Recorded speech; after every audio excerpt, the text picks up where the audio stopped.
Selamat pagi Ibu Guru dan teman-teman semua. Perkenalkan, kami dari kelompok Sulawesi. Pada kesempatan kali ini akan mempresentasikan mengenai proses masuknya Islam ke Sulawesi. Sebelum lanjut ke materi, izinkan kami memperkenalkan diri terlebih dahulu.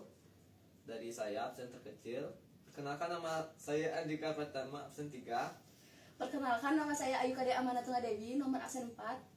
Perkenalkan, nama saya IGD Nyoman Wiranta Saputra, absen 11. Perkenalkan, nama saya Igusti Putu Widodana Areta, nomor absen 16. Perkenalkan, nama saya Nikoma Kriska Binta Hamatika, absen 27. Perkenalkan, saya Putu Sasmita Diah Ratnadipya, nomor absen 36. Oke, jadi yang pertama yakni ada proses masuknya Islam ke Sulawesi. Nah, Islam masuk ke Sulawesi bukan dalam satu peristiwa tunggal, melainkan proses bertahap yang berlangsung selama beberapa abad, dimulai dari abad ke-13 hingga 17.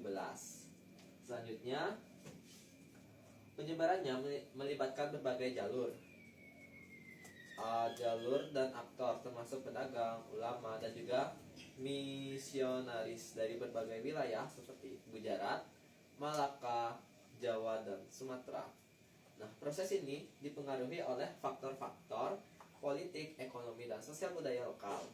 Nah, wilayah Sulawesi Selatan ini menjadi pusat penyebaran Islam yang signifikan, terutama melalui interaksi dengan kerjaan-kerjaan lokal.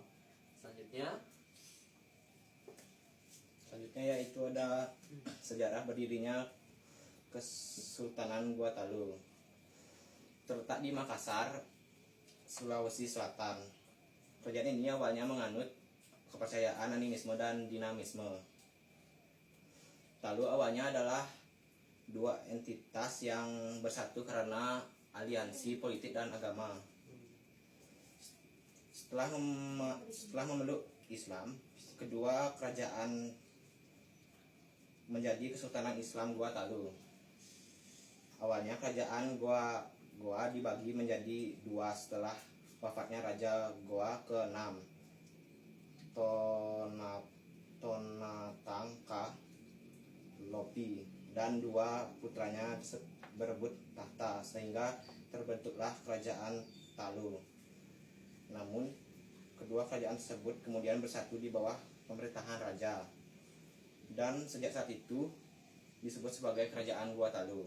Selanjutnya yaitu ada tokoh penting. Tokoh penting yang pertama yaitu ada Sultan Hasanuddin. Sultan Hasanuddin merupakan tokoh utama dalam kerajaan Gua Talu.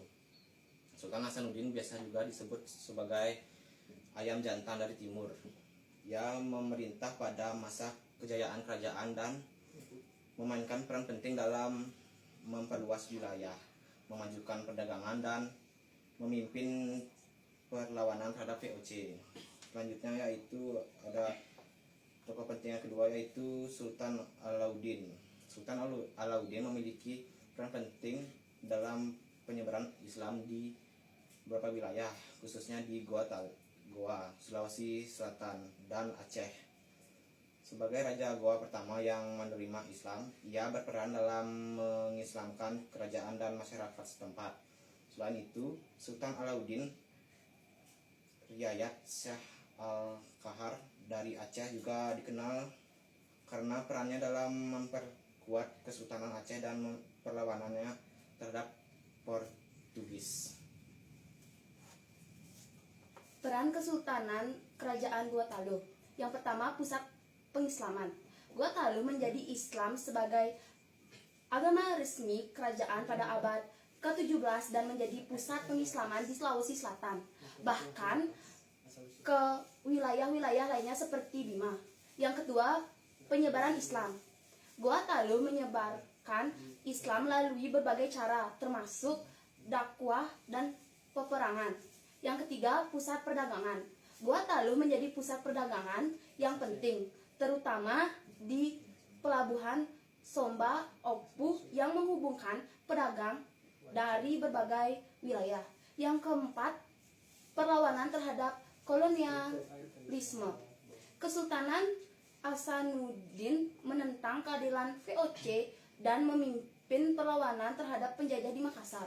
Selanjutnya, peninggalan Kesultanan Kerajaan Gotalo. Yang pertama Benteng Somba Ompu, merupakan benteng pertahanan utama Kesultanan Goa, terletak di pinggir sungai Jeneberang, kini menjadi situs perjalanan dan kawasan wisata. Yang kedua Masjid Kadatang. Masjid Al Hilal Kadatang didirikan pada abad ke-17.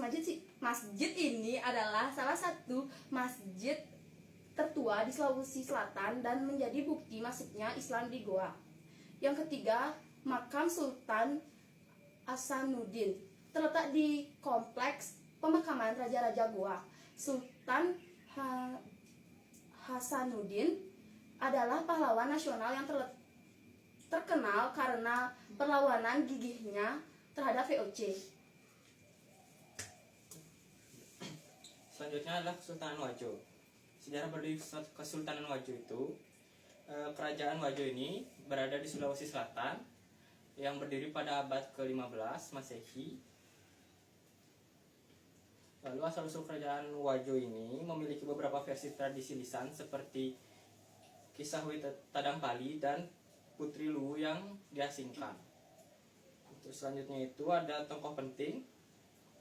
Yang pertama itu adalah Tenri Bali Tosenggen, adalah Raja Wajo yang bijak yang memperkuat struktur pemerintahan dan berperan dalam penyebaran Islam di Wajo. Yang kedua adalah Madikweleng, pernah menjadi Raja Wajo dan Raja Bone, menjalin aliansi dengan VOC untuk melawan Goa. Lalu yang ketiga adalah Salewangeng, Arumatao Wajo yang menjaga kedaulatan Wajo dan menyeimbangkan kekuasaan adat dan dengan kebijakan kerajaan.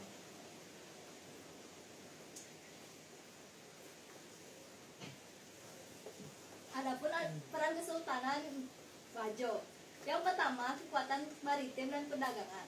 Wajo memainkan peran penting dalam jaringan perdagangan antar pulau, terutama dalam komoditas seperti beras, rempah-rempah, dan hasil bumi lainnya. Lalu yang kedua ada penyebaran Islam. Kesultanan Wajo turut serta dalam penyebaran Islam di wilayah Indonesia Timur dan Sulawesi. Beberapa tokoh bangsawan Wajo ikut serta dalam dakwah Islam, terutama setelah Wajo secara resmi memeluk Islam pada abad ke-17. Lalu yang ketiga ada pusat pemikiran politik dan hukum adat. Wajo memiliki sistem pemerintahan yang unik dan demokratis untuk pada masanya. Pemerintahan dipimpin oleh Arung Matoa yang dipilih oleh pemimpin komunitas atau arung-arung dan dibatasi oleh hukum adat. Lalu sistem ini memberi contoh bentuk konsensus politik dan pembagian kekuasaan yang berbeda dari sistem kerajaan feodal. Adapun peninggalannya yaitu yang pertama situs Tosora, merupakan ibu kota lama Kesultanan Wajo. Di sana terdapat berbagai peninggalan seperti masjid tua, sumur tua, dan fondasi bekas bangunan kerajaan. Lalu yang kedua ada Masjid Tua Tosora. Dibangun pada abad ke-17, masjid ini menjadi salah satu simbol masuknya Islam ke Wajo dan merupakan salah satu masjid tertua di Sulawesi Selatan. Lalu yang ketiga ada naskah Lontara Wajo. Lontara adalah catatan sejarah, hukum, dan silsilah bangsawan Wajo yang sangat berharga untuk pelestarian budaya Bugis. Selanjutnya yakni ada Kesultanan Bone. Kesultanan Bone itu terletak di Sulawesi Selatan. Kesultanan Bone didirikan oleh Raja Bone I Manurunge Rimataja pada tahun 1330 Masehi. Nah, sebelumnya daerah Bone terdiri dari unit-unit kecil yang disebut dengan Anang yang dipimpin oleh seorang Matoa Anang.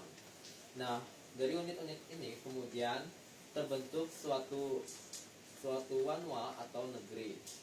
Nah, adapun tokoh penting dalam Kesultanan Bone ini seperti yang pertama ada Arung Palaka. Nah, ia dikenal karena perannya dalam menjaga kemerdekaan dan kekuatan Kesultanan Bone, terutama dalam Perang Makassar. Nah, selanjutnya ada Haji Andi Mapanyuki, tokoh bangsawan Bone yang turut berjuang melawan penjajah Belanda, juga berkontribusi dalam membangkitkan dan membangunkan semangat nasionalisme melalui pendidikan. Selanjutnya terakhir yakni ada La Terripale Matinuri Talo, Raja Bone ke-12 yang pada masa pemerintahannya Islam diterima secara resmi di Bone, dan susunan adat Bone berubah dengan penambahan jabatan para wasara atau pejabat syariat. Selanjutnya Selanjutnya ada peran kesultanan. Yang pertama itu hegemoni di Sulawesi Selatan. Setelah perjanjian Bongayo pada tahun 1669, Bone menjadi kerajaan terkuat di Sulawesi Selatan dan berhasil mempertahankan dominasinya selama beberapa abad.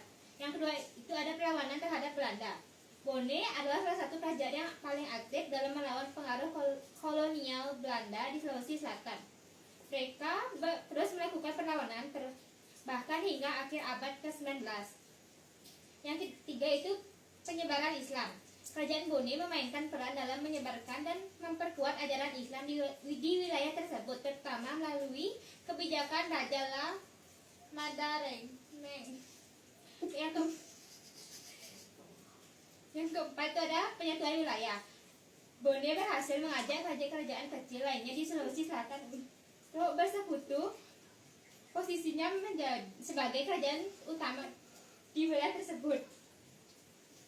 Yang selanjutnya ada peninggalan kesultanan. Yang pertama itu Istana Kerajaan Bone. Istana ini dikelola dengan Saraja Peta Ponggawai, terletak di Watam Bone, ibu kota Kabupaten Bone, merupakan simbol kekuasaan dan pusat pemerintahan Raja-Raja Bone. Yang kedua, Masjid Tua Al Mujahidin, salah satu kerajaan tertua di Bone yang dibangun pada awal Islamisasi di wilayah tersebut. Yang ketiga itu benda pusaka. Yang pertama itu ada tombak, keris, dan perisai yang digunakan oleh Raja-Raja Bone. Selanjutnya bendera Bone satunya bernama Wulung Weng, di simbol kehormatan kerajaan. Yang keempat itu naskah Lontara, dokumen kuno yang ditulis dalam aksara Lontara, berisi ajaran hukum adat, sisilah kerajaan dan peraturan kerajaan Bone.